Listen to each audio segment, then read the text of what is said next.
The next question is Shamim Akhtar, a civil engineer from India, West Bengal, Kolkata, Murshidabad.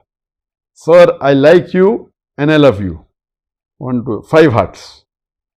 How do we know that our fasts have been accepted by Allah? That's a very good question. That how do we know that Allah has accepted our fasts? Number one, if you follow the hadith of the Prophet, that you fast all the fast in the month of Ramadan with sincerity and faith and seeking the reward of Allah, inshallah, Allah will accept your fast and will forgive all your sins. So number one is fast with sincerity. Number two is you fast with seeking the reward of Allah subhanahu wa ta'ala. In fasting, there are two aspects. One is following it by letter and one is following it in spirit.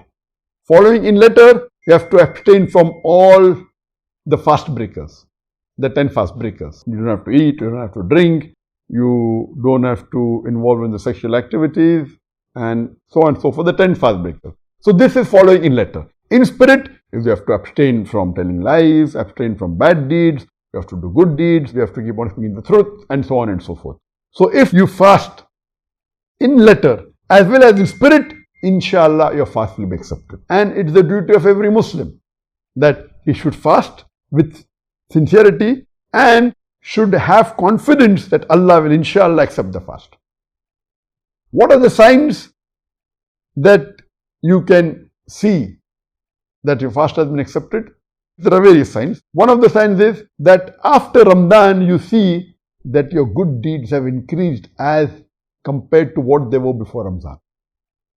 After Ramadan, your bad deeds have decreased as compared to what they were before.